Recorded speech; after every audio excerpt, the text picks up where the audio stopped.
células no pequeñas en el estadio avanzado y para ver qué opciones terapéuticas tenemos. Entonces, la agenda del día de hoy, pues vamos a ver qué factores afectan a la selección del tratamiento, qué opciones de tratamiento tenemos para el cáncer de pulmón de células no pequeñas en estadio clínico 4, dentro de las cuales pues vamos a ver los inhibidores de tirosina quinasa que van dirigidos a cada una de estas mutaciones y dentro de las otras terapias disponibles que tenemos, principalmente la inmunoterapia con base a su expresión de PL1. Entonces, ¿qué factores afectan a la selección del tratamiento? Entonces, pues sabemos que muchas de las características moleculares, por ejemplo, los pacientes con un tumor histológico de células no escamosas, pues tienen y que tengan un buen estado funcional, que no hayan tenido antecedentes de hemoptisis, hemorragia, algún otro episodio cardiovascular, vamos a ver que se pueden beneficiar de la adición de atezo-beva al paclitaxel y al carboplatin. Por ejemplo, los pacientes que sabemos que tienen mutaciones de los exones 19 o 21 del EGFR y que particularmente en aquellos que no fuman, mujeres, sabemos que es el fenotipo clásico de los pacientes con adenocarcinoma, pues vamos a ver que se van a beneficiar de TKIs como alternativa a la quimio de primera o segunda línea.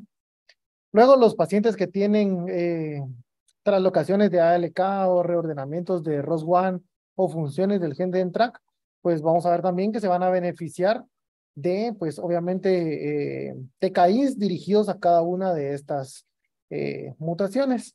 Y pues los tumores, según su expresión de PL1, vamos a ver que los que tienen mayor expresión, pues van a responder mucho mejor a la inmunoterapia.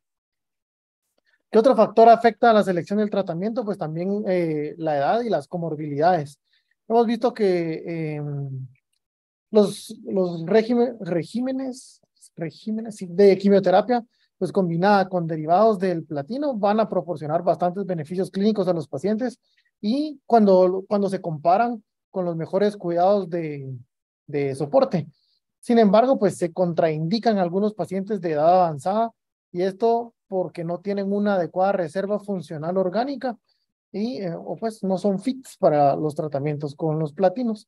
Y pues más o menos cerca de 2/3 de los pacientes del cáncer de pulmón de células no pequeñas tienen pues más de 65 años y el 40% más de 70 años.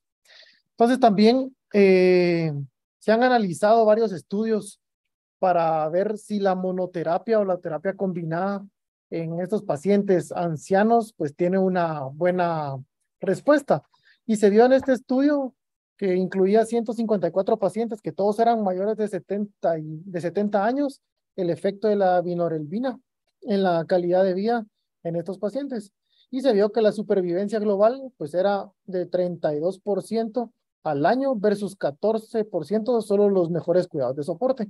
Entonces vemos que a pesar de que tengan pues una edad avanzada, van a responder pues bastante bien.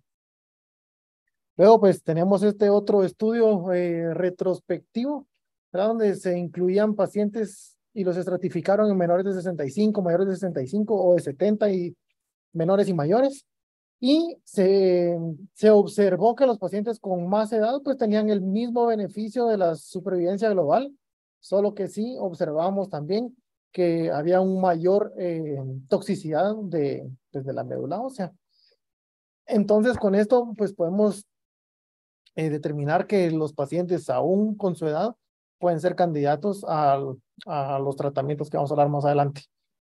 Luego pues el estado funcional en este estudio que tenemos acá, de 561 pacientes, 99 pacientes presentaban un ECOG de 2, que era el 18%. Vemos que la supervivencia, la mediana de la supervivencia global en el duplete era mejor que solo en la monoterapia. Y la supervivencia global al año, pues era mucho mayor también en dupletes versus solo la monoterapia. Entonces vemos también que el estado funcional puede ser un factor bastante importante en la determinación de qué tratamiento vamos a dar, porque regularmente pues vamos a ver que todos los estudios son ECOG 0,1, muy pocos incluyen 2 y pues ninguno 3 y 4. Entonces vemos que los que tenían un ECOG de 2, pues igual eran bastante similar las respuestas, pero tenían una mayor tasa de respuesta cuando se daban dupletes, obviamente con mayor también toxicidad.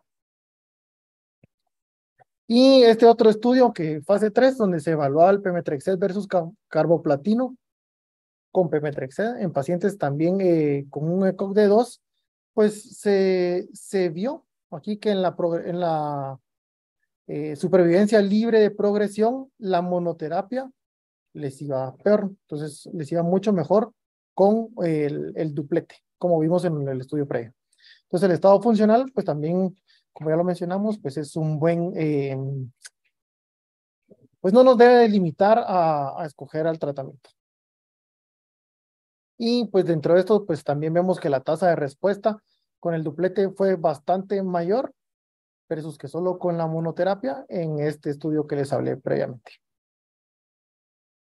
Y bueno, entonces aquí básicamente resumiríamos las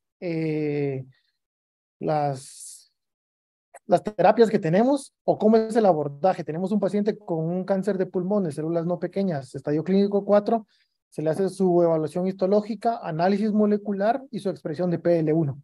Vamos a ver que más o menos el 25% de los pacientes va a tener mutaciones específicas a las cuales les vamos a poder dar terapia dirigida.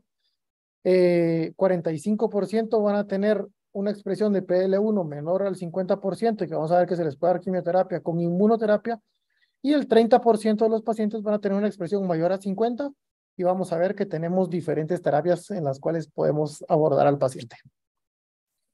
Esta diapositiva pues creo que la hemos visto todos en múltiples charlas y en lo último que ha estado saliendo con las actualizaciones, y de el cambio que se ha logrado a través de los años para poder iniciar tratamiento ya dirigido, y lo cual nos aumenta las tasas de supervivencia libre de progresión y de supervivencia global, como vamos a ir viendo con cada una de estas. Entonces empezamos con los inhibidores de tirosina quinasa para EGFR. El primer estudio, pues Flaura, un estudio que, como vemos acá, incluyó pacientes mayores de 18 años, con un ECOG de 0,1, con lesión del exón 19, con mutación del L858R, que no hubiesen tenido una terapia previa y que si tenían metástasis cerebrales, pues estuvieran estables.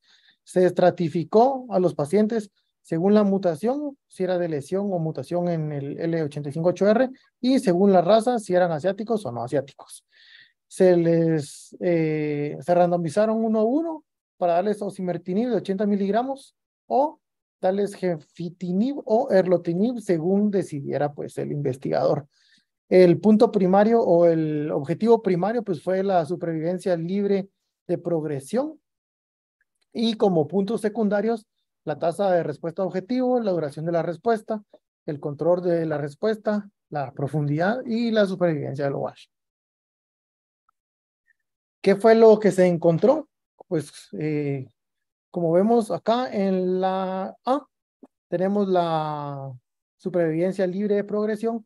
Vemos que el osimertinib pues nos dio 18.9 meses versus 10, que era la con gefitinib, era la otra terapia estándar, y con una reducción del riesgo de progresión de un 54%. Vemos la progresión, si aquí no me sale, ahí está, en los pacientes con metástasis al sistema nervioso central, y que incluso el osimertinib nos daba una media de 15.2 meses versus 9.6 meses, con una reducción de riesgo del 53%. En esta gráfica en la C, igual vemos que el osimertinib nos daba una media de supervivencia libre de progresión de 19.1 meses en pacientes sin metástasis cerebrales versus 10 meses en la otra terapia estándar con inhibidores de tirosina quinasa. Y pues la supervivencia global no se alcanzó en ninguno de los dos grupos hasta la finalización del estudio. Entonces vemos que la supervivencia libre de progresión pues fue significativamente más prolongada con el osimertinib y también en los pacientes con enfermedad del sistema nervioso central. Eh, pues entonces, luego esta ya es la actualización a los 5 años después del estudio y la actualización es sobre la supervivencia global y vemos que los osimertinib pues al final nos da una media de supervivencia global de 38.6 meses versus 31.8 meses con los comparadores.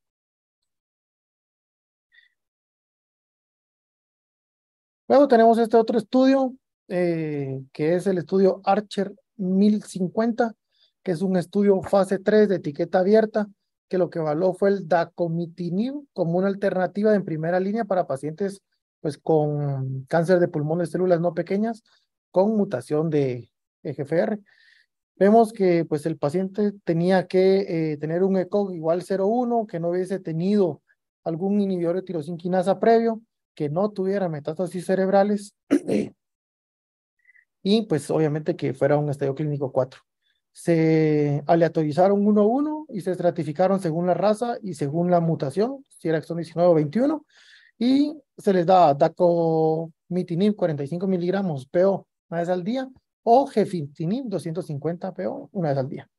Los objetivos primarios, pues la supervivencia libre de progresión, y los puntos secundarios, pues según la evaluación del investigador, la tasa de respuesta, la duración de la respuesta, la supervivencia global, la seguridad y los efectos adversos. Aquí se asignaron, fueron 452 pacientes los que se incluyeron en este estudio. Entonces, tenemos acá en la gráfica, no me sale, ahí está. La supervivencia, la mediana de la supervivencia libre de progresión con el dacomitinib de 14.7 meses versus el gefitinib de 9.2 meses con un hazard ratio de 0.59 con una disminución de riesgo del, ¿qué?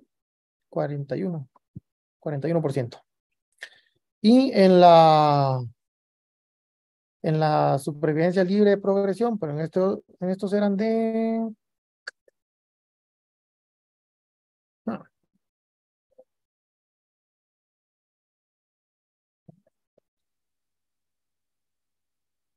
no me recuerdo. Bueno, perdón. Pero vemos que en esta gráfica de Forest Plot, pues en todos los grupos, ya en un análisis multivariado, vemos que por la edad igual se beneficia, no importa si fuese hombre o mujer, el ECOG, si fueran asiáticos, sin embargo, pues los no asiáticos vemos que cruza la unidad, aunque vemos que es un grupo mucho más pequeño, y eso nos puede dar esto, y fumasen o no fumasen, y no importaba cuál mutación era la que tenían los pacientes, por lo tanto, pues todos se beneficiaban del uso del medicamento. Y pues la tasa de respuesta objetiva pues fue bastante similar en los dos grupos, 75% para el grupo de dacomitinib versus 72% para el grupo del gefetinib, y eso con una P estadísticamente significativa.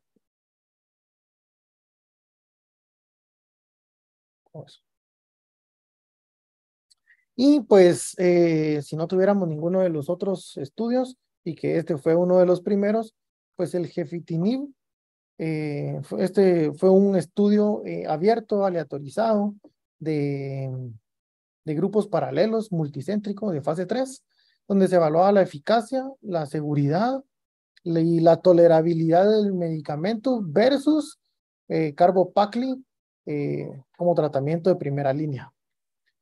Este estudio se realizó en pacientes solo en Asia. Fueron 1,329 pacientes.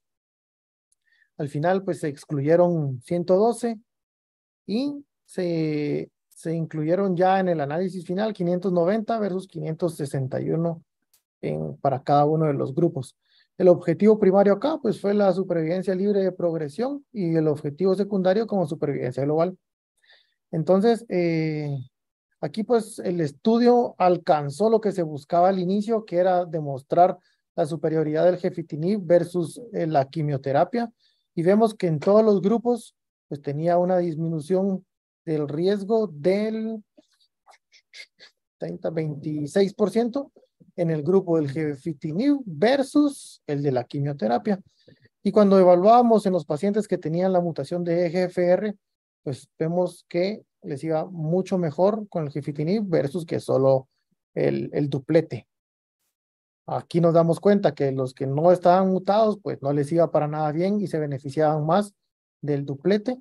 Y de los que no sabíamos si tenían o no tenían la mutación, pues uno aquí pudiese asumir de que lo más probable era que sí tenían porque respondían pues al gefitinib. En este estudio, más del 90% de los pacientes pues tenían mutaciones para EGFR y pues en ese grupo, como pues ya vimos, la supervivencia global, perdón, la supervivencia libre de progresión pues fue más prolongada que nosotros. Y este fue el estudio que nos dio a gefitinib en su entonces como medicamento de primera línea y posteriormente los siguientes estudios. Otro de los medicamentos que se pueden utilizar si no tenemos alguno de los anteriores y que se utilizó este estudio fue el erlotinib. Este es un estudio europeo del grupo de EURTAC. Fueron 1,227 pacientes con cáncer de pulmón de células no pequeñas en estadio avanzado y pues fueron sometidos pues a ver si estaban mutados o no para EGFR. Entonces tenían que ser de un estadio 3B o 4 que tuvieran la lesión del exón 19 o 21 o la mutación de L858R y fueron randomizados para recibir erlotinib 150 miligramos al día versus pues aquí la quimioterapia que escogiera el investigador que podía ser cisplatino cetaxel, cisplatino gemci, carbocetaxel o carboplatino gemcitabina.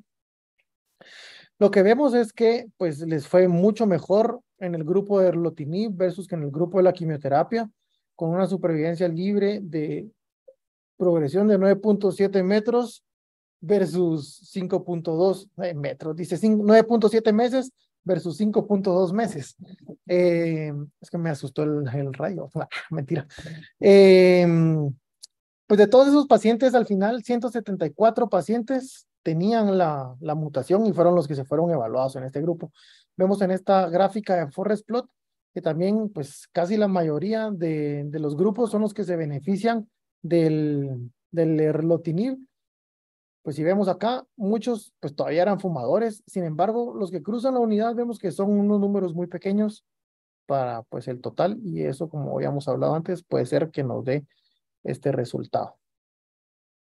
Entonces, pues eso, ¿verdad? Entonces, a manera de resumen, la supervivencia libre de progresión, 9.7 versus 5.2 del erlotinib. Y la mediana de la supervivencia global fueron 19.3 meses en los de quimio versus 19.5 en los del erlotinib. O sea, básicamente era casi lo mismo. Retrasaba la progresión de la enfermedad, pero la supervivencia global pues era casi igual. Y entonces, a manera de resumen, pues tenemos estos medicamentos, osimertinib como primera línea, dacomitinib, o pues se pueden utilizar los 4 como primera línea, con base a lo que tengamos. Y pues vemos que el que nos tiene una mayor disminución de riesgo, pues sí es el osimertinib, pero pues el DACO nos da más meses de sobrevida libre de progresión.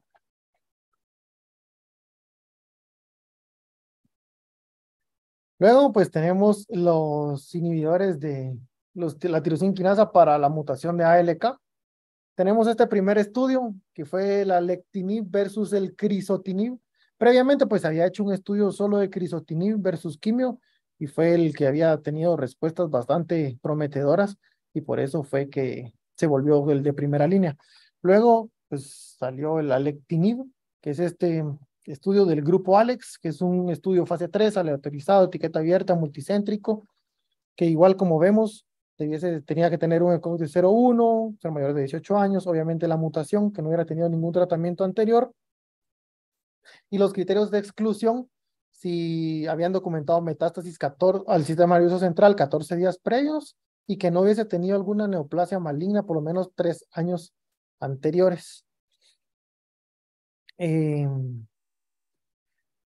este fue el método. Se randomizaron a los pacientes, 152 para lectinib, 600 miligramos BID, versus crizotinib, 250 miligramos BID, y el punto primario o el objetivo primario acá era la supervivencia libre de progresión. ¿Qué fue lo que vemos? Que la supervivencia libre de progresión fue significativamente más prolongada en el alectinib que en el crizotinib. Y pues si vemos fue consistente en el tiempo del alectinib versus el crizo, y vemos que la supervivencia libre de progresión, el crizotinib nos da 11.1 meses, mientras que el alectinib pues no se había alcanzado al momento de finalizar el estudio. Igual que la supervivencia libre, perdón, la supervivencia global no se había alcanzado en ninguno de los dos grupos.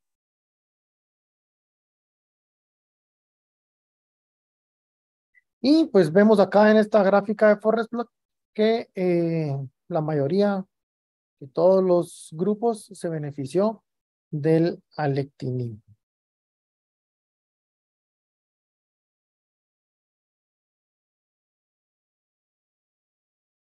Y pues la tasa acumulada de incidencia de las metástasis del sistema nervioso central, pues fue consistente también en el tiempo.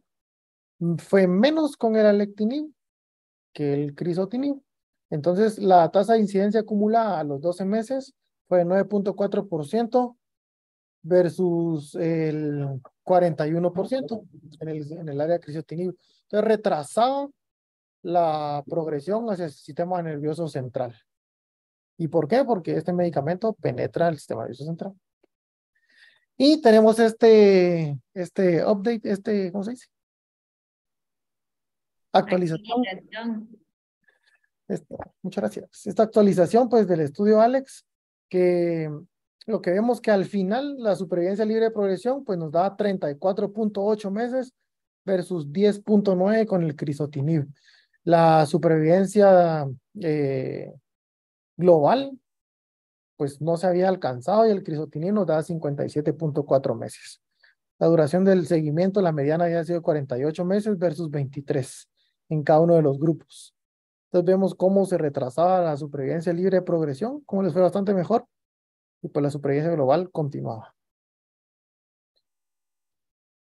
Entonces también tenemos este otro estudio que es del brigatinib, que también se estudió versus el crizotinib.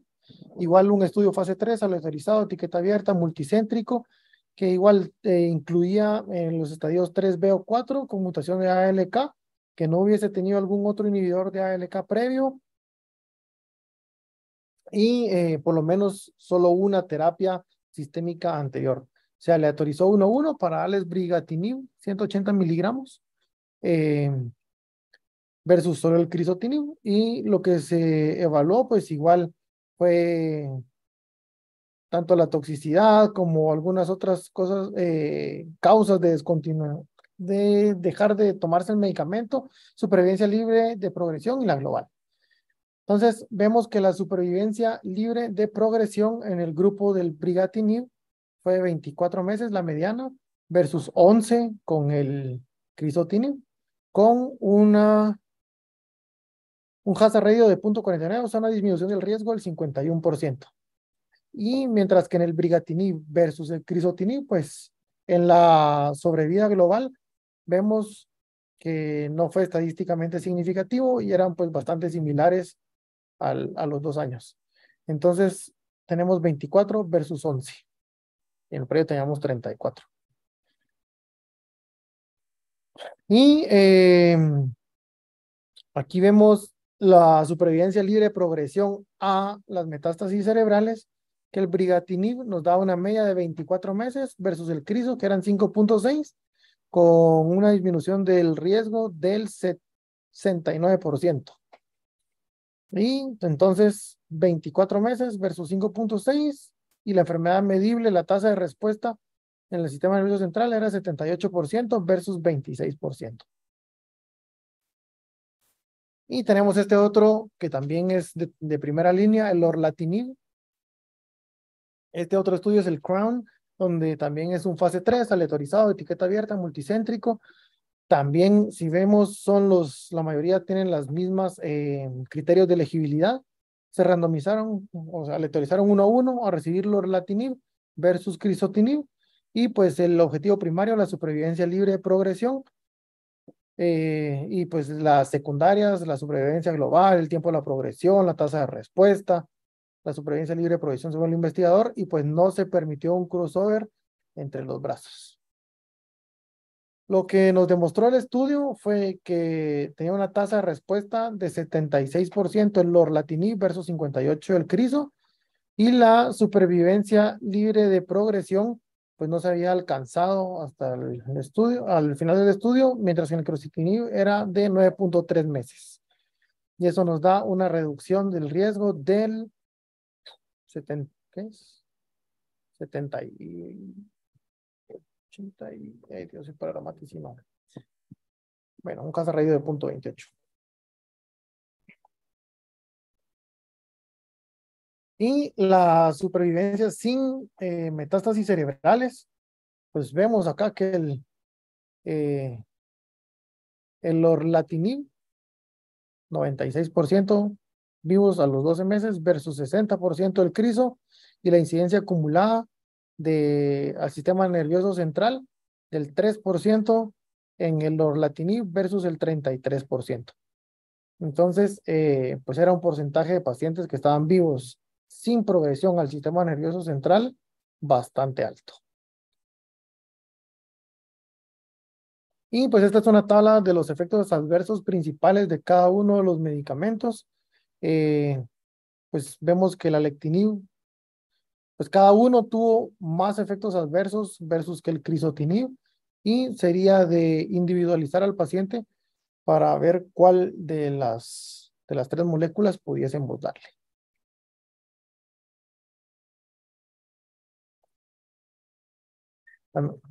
Me salté este. Bueno, pero también tenemos, y este fue el, el primer estudio, el crizotinib versus la quimioterapia, donde pues había que ver que tuviera igual ALK, que fuera localmente avanzado, un ECOG menor de 2, y fue crizo versus la quimio, que pues pemetrexed cisplatino o pemetrexed carboplatino con un AUC de 5 a 6, y el punto primario acá pues era ver la supervivencia libre de progresión. Entonces, pues aquí vemos que la supervivencia libre de progresión fue mucho mejor con el crizotinib versus que con la quimioterapia, con una media de 10.9 meses versus 7 en la quimio, y que la tasa a los 18 meses era de 31% del crizo versus 5% de la quimioterapia. Entonces, este estudio fue el que determinó que el crizotinib era una primera línea. Entonces, a manera de resumen, pues otra vez tenemos acá las primeras líneas que podemos utilizar con los pacientes y para individualizarlos para, para poder elegir cuál de estos medicamentos les vamos a administrar. Bueno, tenemos ahora los reordenamientos de ROS1. Sabemos que se presentan más o menos en el 1% de los pacientes con el cáncer de pulmón de células no pequeñas. Y para ROS1, la FDA aprobó el crizotinib y el entrectinib, solo que el entrectinib versus el otro, pues tiene una mayor actividad contra la enfermedad intracraneal. Entonces vemos este estudio que fue el Profile 1001. Este pues es una ampliación de un estudio fase 1 de crizotinib, donde se incluyeron 50 pacientes con cáncer de pulmón de estadio clínico 4 que tenían el reordenamiento de ROS1 y que pues se trataron con 250 miligramos de crizotinib PO 2 veces al día. Pues el reordenamiento del ROS1 pues se hizo por FISH o por PCR. Fueron 50 pacientes, pues la mayoría eran mujeres blancas que nunca habían fumado, de adenocarcinoma, con un buen ECOG, y que habían recibido más de un régimen de terapia hasta en un 44%. Acá pues 7 pacientes, o sea, 14, más o menos eran 14%, pues no se habían tratado para ninguna enfermedad. 40 o sea, acá, el 7%. Y lo que vemos acá es de la mejor respuesta. Si vemos como respuesta completa, habían tenido 1, 2, 3 pacientes, respuesta parcial, pues fue una cantidad bastante considerable, y que la supervivencia libre de progresión con el uso del crizotinib en el ROS1 en este estudio fue 19.2 meses. La tasa general de respuesta, que la vemos acá, fue el 72%. Del total de pacientes, 6% tuvo respuesta completa, 66% una respuesta parcial y el 18% tuvo una enfermedad estable. Luego, en vamos a ver, este es otro estudio que es de fase 2 para crizotinib para ROS1, que lo que vemos acá fueron 127 pacientes.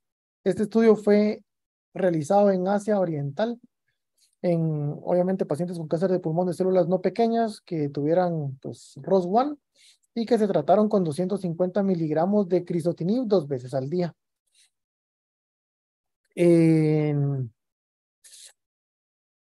Bueno, en este estudio, si vemos 24 pacientes no habían tenido ningún tratamiento, 53% ya habían tenido uno, creo que pues ahí está. 31 pacientes ya habían tenido dos, e incluso 19 pacientes ya habían tenido más de 3 terapias de tratamiento. El objetivo principal acá, lo que evaluaron fue la tasa de respuesta objetiva, y que lo que vemos es que fue del 71.7%. Entonces las tasas fueron pues bastante similares sin importar cuántos tratamientos habían tenido previamente los pacientes. Entonces, del total de los pacientes, 17 tuvieron una respuesta completa, el 58% pues fue una respuesta parcial, y la mediana de sobrevida libre de progresión fue de 15.9 meses en estos pacientes. Y la de supervivencia global pues fue de 32.5 meses. Y acá pues vemos cuáles son los pacientes que tuvieron la respuesta completa, respuestas parciales y cuántos pacientes tuvieron progresión. Pues es otro estudio de entrectinib. Aquí lo que se hizo fue que se evaluaron 3 estudios. Este es un estudio que evaluó 3 estudios que fueron ensayos multicéntricos de un solo grupo, que fueron estos que están acá arriba, como pueden verlos, el ALCA, el STARC TRK1, TRK2. Acá lo que se hizo fue que se utilizó pues el entrectinib y se utilizó por vía oral en una dosis de 600 miligramos una vez al día. Y lo que se evaluó pues fue la supervivencia libre de progresión y, no, la tasa de respuesta objetiva y la duración de la respuesta. Acá de estos pacientes, pues aquí tenemos, ¿dónde está? Bueno, la mediana, 53 años, más mujeres que hombres, de raza blanca, un buen ECOG, que la mayoría pues no fumaban, adenocarcinoma, tenían enfermedad medible del sistema nervioso central, únicamente el 9%, 17 pacientes no habían recibido ningún tratamiento, el 23 pacientes 1 y 13 pacientes habían tenido 2 o más tratamientos. Entonces, la tasa, ay, los puse al revés. La tasa de respuesta objetiva fue del 77%, 6% habían tenido una respuesta completa y 72% habían tenido una respuesta parcial. En los pacientes que tenían enfermedad del sistema nervioso central al inicio del estudio, la respuesta objetiva fue del 74% en los pacientes que tenían a nivel del sistema nervioso central. La duración de la respuesta fue 24.6 meses, que es lo que observamos en la gráfica número A. En la gráfica B vemos la supervivencia libre de progresión, que fue una media de 19 meses. La supervivencia global, pues no se había alcanzado al final del estudio, y el tiempo hasta la progresión al nivel del sistema nervioso central, pues tampoco se había alcanzado. Entonces eso nos demostraba que el entrectinib para los de ROS1 es una muy buena alternativa de tratamiento. Entonces tenemos estos estudios para crizotinib, el Profile 1001 y el que se realizó en Asia Oriental, que vemos que nos dan una tasa de respuesta pues bastante similar, y el entrectinib, que fue el análisis de estos tres estudios y que la tasa de respuesta pues bastante cercana a la anterior. Luego tenemos las fusiones de NTRK, que esto pues se presentan en varios tumores sólidos, eh, pero menos del 0.5% en cáncer de pulmón. Y estas se dan pues en pacientes igual con adenocarcinoma y no fumadores. Es el primer medicamento que se estudió para esta fusión de NTRK, pues fue el larotrectinib. Y este pues también se estudió en 3 protocolos. Entonces, este estudio es el resumen de esos 3 protocolos. Uno fue de fase 1 con adultos, el otro era un fase 1-2 con niños y el otro era un fase 2 con adolescentes y adultos. Aquí el objetivo principal fue la tasa de respuesta objetiva. Fueron 55 pacientes. La mediana de edad pues era de 45 años. Tenían 17, como ven acá, 17 diferentes tipos de tumores los que estudiaban pues en esos estudios, y que todos tenían pues expresión de fusiones de NTRK. La tasa de respuesta objetiva que se encontró pues fue de un 80%, es bastante alta, 64% con respuesta parcial, 16% con una respuesta completa y 9% con una respuesta estable. La duración de la respuesta, pues la mediana, pues no se había alcanzado después del seguimiento de 8 meses, y pues al cabo de un año, el 71% de las respuestas seguían igual, y el 55% no, seguían en curso esto es acá, 71% seguían en curso y el 55% de los pacientes permanecía sin que tuvieran una progresión de la enfermedad. Y este es. ah.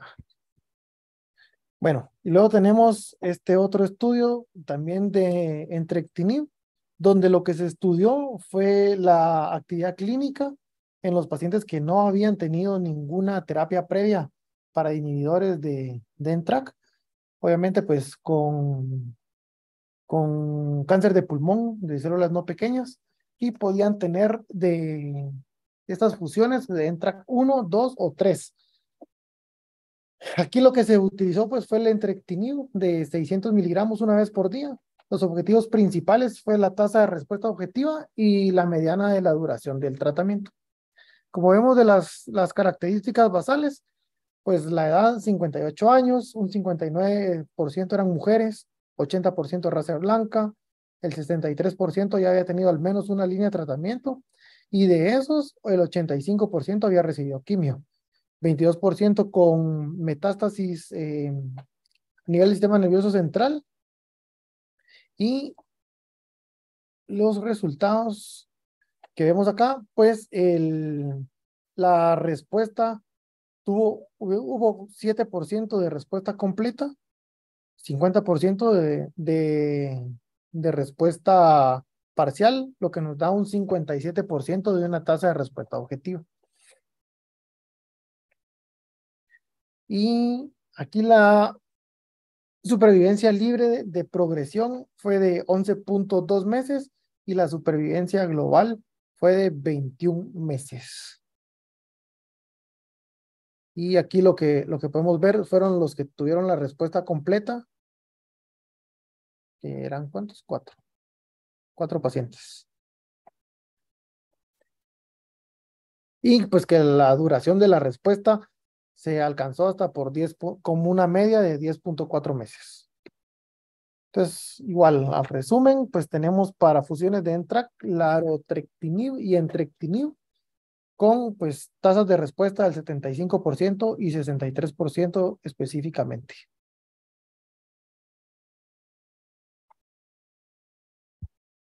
Red.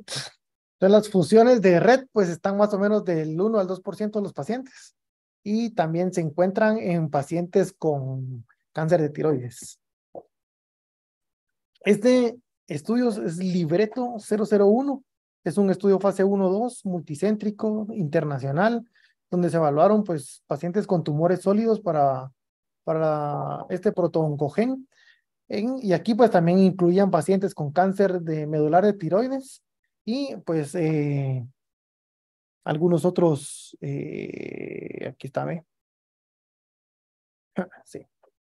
Bueno, aquí se les dio este medicamento Selpercatinib, que como era uno de fase 1, fase 2, pues al inicio se inició una terapia de escalamiento desde 20 miligramos hasta 240 miligramos 2 veces al día, por ciclos de 28 días, hasta la progresión, la muerte o la toxicidad o que el paciente ya no quisiera tomarse el medicamento. El, el objetivo primario pues fue la tasa de respuesta y lo que vemos como una tasa de respuesta objetiva fue un 64%, 2% de los dos pacientes pues, tuvieron respuesta completa, 65 tuvieron respuesta parcial, lo que nos da pues el 64% de la tasa de respuesta objetiva. De estos 105 pacientes que tuvieron la quimioterapia previa, eso no lo marqué, que habían recibido quimioterapia previa, habían sido con derivados del platino en un 64%. Y la duración de la respuesta fue de 17.5 meses, mientras que la mediana de la supervivencia libre de progresión fue de 16.5 meses. Luego tenemos este estudio que es de pralsetinib, igual para pacientes igual mayores de 18 años que tuvieron enfermedad localmente avanzada o metastásica con estos tipos de tumores sólidos que tuvieran la fusión de red. Y lo que se buscaba era pues ver la tasa de respuesta objetivo, la seguridad y entonces este también fue un fase 1, fase 2 donde se fueron pues escalando las dosis. Se hicieron dos grupos, fueron 354 pacientes que al final pues solo los que tenían la fusión pues eran 179 y los que tenían alguna otra alteración en el gen red fueron 175. Entonces estos se excluyeron porque se utilizaron solo los de la fusión y al final fueron 116 pacientes los que se evaluaron en el estudio. Entonces fueron los que ya habían tenido una quimioterapia basada en platinos y los que no habían tenido ningún tratamiento. 92 y 29 pacientes. Vemos que pues la mediana fue 60 años de edad. Son bastante similares los grupos, eran más mujeres. Bueno, aquí es parejo, pero aquí eran más mujeres que hombres. La mayoría, pues como ven, estaban bien distribuidos en este grupo, si eran de Europa, de Asia o de los Estados Unidos. Las razas, sí, la mayoría pues eran blancas, no habían fumado, adenocarcinoma, con un buen ECOG. Y pues obviamente, el porcentaje de la metástasis pues fue igual en ambos brazos. La tasa de respuesta, ahí está, la tasa de respuesta general fue de 61%, 53 pacientes, perdón, 48 con una respuesta parcial, 5% con una respuesta completa. Aquí lo que vemos es la duración de la respuesta y aquí no se bueno, aquí no se había alcanzado, pues no se había alcanzado el tiempo de la duración de la respuesta del medicamento. La tasa de respuesta, bueno, eso sí ya lo habíamos dicho, que era 61%, y la supervivencia libre de progresión en estos pacientes fue de de 9 meses. Entonces tenemos dos medicamentos para la fusión de red, selpercatinib y pralsetinib. Entonces vemos que el libreto 001 pues, nos da una tasa de 64% y el pralsetinib pues de un 61%. Bastante similares en sus tasas de respuesta objetivo. Y pues en la mediana de la duración de la respuesta, sí se vio que el pralsetinib pues no se había alcanzado, mientras que en el selpercatinib era de 28 meses. BRAF B600C y MEC. Entonces, estas mutaciones están en el 1 al 2% de los anocarcinomas de pulmón. Tenemos este estudio que es de dabrafenib más trametinib en pacientes que no habían sido tratados y que tenían la mutación de BRAF B600C. Es un estudio fase 2 con múltiples cohortes, multicéntrico, abierto, que pues tenía que tener mutación de BRAF. Los pacientes aquí lo que recibieron fue el dabrafenib en una dosis de 150 miligramos BID, más el trametinib, que eran 2 miligramos una vez al día. Esto hasta la progresión o hasta los eventos inaceptables. El objetivo principal, pues aquí fue la valoración de la respuesta global. Vemos que igual son más mujeres, más blancas, un buen ECOG, la mayoría de adenocarcinoma, fumadores y que todavía fumaban o que habían fumado y que habían fumado por lo menos 30 años. Y si vemos el índice de tabáquico, pues entre 10 y 30 era la mayoría, o sea, fumaban un montón. Aquí nos da una tasa de respuesta del 64%. El 6% tuvieron respuesta completa, el 58% una respuesta parcial en este grupo de los medicamentos.